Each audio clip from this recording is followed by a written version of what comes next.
नमस्कार, आप the Z plus का स्पेशल एपिसोड अब की बार किसकी सरकार देख रहे हैं। इस एपिसोड में हम आपको बिहार के 40 लोकसभा सीट के इतिहास के बारे में जानकारी देंगे और इसकी शुरुआत दिग्गजों के अखाड़े बेगूसराय लोकसभा सीट से हो रही है। बिहार का बेगूसराय वामपंथी आंदोलन का केंद्र रहा था। एक समय इसे बिहार का लेनिनग्राद भी कहा जाता था। इसके बावजूद 1952 से 2019 तक के लोकसभा चुनाव में सबसे ज्यादा बार कांग्रेस ने ही मैदान फतेह किया है, लेकिन लाल सलाम से उन्हें कड़ी चुनौती मिली है। हालांकि 1996 के बाद भाकपा की जमीन कमजोर हुई और 1999 के बाद कांग्रेस को मौका नहीं मिला। ऐसे में भाजपा नेता स्वर्गीय भोला सिंह ने जिले में भाजपा के लिए जमीनी स्तर पर काम किया और फलस्वरूप 2014 और 19 में जीत मिली। आपको बता दें कि बेगूसराय जिले का गठन साल 1972 में हुआ था, लेकिन लोकसभा सीट आज़ादी के बाद पहले चुनाव 1952 में अस्तित्व में आ गई थी। शुरुआती 3 चुनावों में कांग्रेस के मथुरा प्रसाद मिश्र जीते, फिर आगे के चुनाव में इन्हें भाकपा के बड़े नेता योगेंद्र शर्मा ने शिकस्त दी। बेगूसराय की एक और बड़ी खासियत भी ये है कि वो 7 विधानसभा क्षेत्र का है और सभी जिले के प्रशासनिक और भौगोलिक क्षेत्र में ही हैं। 1976 में हुआ था क्षेत्र का बंटवारा। परिसीमन के बाद बेगूसराय 2 भागों में बट गया। जिले के 2 और मुंगेर के 4 विधानसभा को मिलाकर बेगूसराय और जिले के 5 और खगड़िया के अलौली को मिलाकर बलिया क्षेत्र बना। बता दें कि बलिया में 1977 में हुए पहले चुनाव में जनता पार्टी के रामजीवन सिंह को जीत मिली। इसके बाद 1984 के चुनाव को छोड़ दे तो 1996 तक यहाँ पर भाकपा का गढ़ रहा। यहाँ पर 1984 में कांग्रेस की चंद्रभानु देवी ने भाकपा के सूर्य नारायण सिंह को हराया। 1996 में भाकपा के प्रतिनिधि रामेंद्र कुमार और बलिया में शत्रुघ्न प्रसाद सिंह को जीत मिली। इस सीट से पहली बार भाजपा के रामलखन सिंह निकटतम प्रतिद्वंदी बने। फिर इस सीट से 1996 के बाद भाकपा को मौका नहीं मिला। आगे चलकर 2004 में जदयू के राजीव रंजन सिंह उर्फ ललन सिंह और बलिया में लोजपा के सूरज सिंह जीते।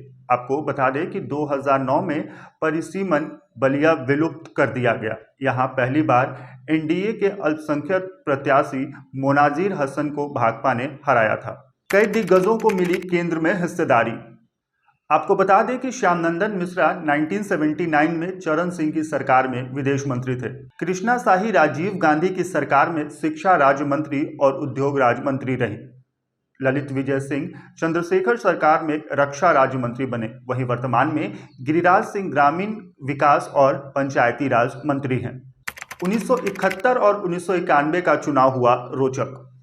आपको बता दें कि 1971 में मध्यावधि चुनाव हुए। 2 दिग्गज राष्ट्रीय नेता भाकपा के योगेंद्र शर्मा और कांग्रेस के श्यामनंदन मिश्र आमने सामने थे। श्यामनंदन मिश्र राज्यसभा में विपक्ष के नेता रह चुके थे।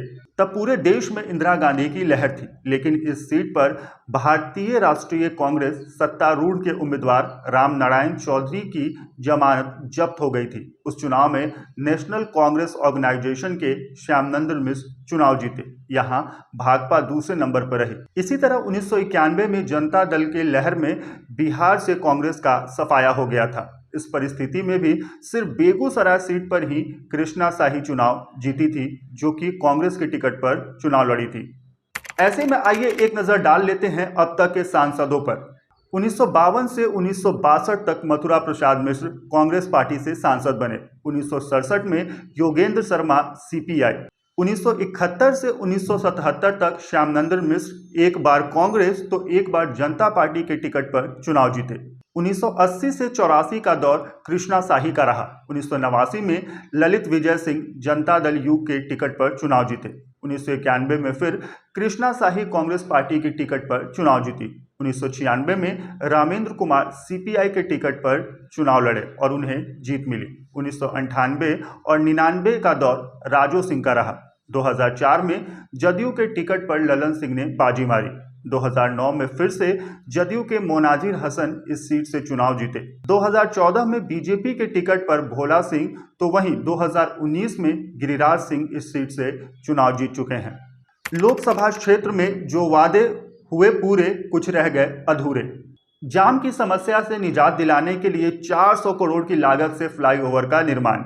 सिर्फ बचिया पैदा करने वाली तकनीक लाई गई। बछवाड़ा, बरौनी, सलोना, लखमीनिया और बेगूसराय स्टेशनों का आधुनिकीकरण करने और अमृत स्टेशन के रूप में चयन के साथ किया गया निर्माण कार्य प्रारंभ। बरौनी रिफाइनरी के CSR फंड से गांधी स्टेडियम का जीर्णोद्धार। 4 लेन और बरौनी रिफाइनरी आवासीय परिसर के बीच पार्क का निर्माण। ये मांगे जो रह गई अधूरी। सामहो बेगूसराय पुल का निर्माण कार्य। बेगूसराय में केंद्रीय विश्वविद्यालय की स्थापना। विश्वविद्यालय की स्थापना, कटाव विस्थापितों को पुनर्वास की समस्या का निदान। हवाई अड्डे का निर्माण और उड़ान की सुविधा। राजधानी पूर्वोत्तर संपर्क क्रांति, बीकानेर एक्सप्रेस समेत दर्जन भर ट्रेनों का ठहराव नहीं। बेगूसराय स्टेशन को विश्व स्तरीय बनाने का मुद्दा। अब अंत में एक नजर डाल लेते हैं 2024 चुनाव का क्या समीकरण रहने वाला है। 2019 के लोकसभा चुनाव में जनता दल यूनाइटेड के साथ आने का फायदा गिरिराज सिंह को मिला। उन्होंने वाम मोर्चा के संयुक्त प्रत्याशी कन्हैया कुमार को चुनाव में करारी शिकस्त दी। वहीं कांग्रेस समर्थित आरजेडी उम्मीदवार तीसरे नंबर पर रहे। ऐसे में 2024 का महामुकाबला इंडिया गठबंधन से होने का अनुमान लग रहा है। पिछले चुनाव में गिरिराज सिंह के खिलाफ कन्हैया कुमार चुनावी मैदान में खड़े थे। खैर, इस खबर पर आपकी क्या राय है हमें कमेंट बॉक्स में लिख कर जरूर बताएं। इसके साथ ही इस तरह के और भी इंफॉर्मेटिव वीडियोस को देखने के लिए चैनल को सब्सक्राइब करें। अगर ये वीडियो आप हमारे फेसबुक पेज पर देख रहे हैं तो पेज को लाइक करें और फॉलो करें।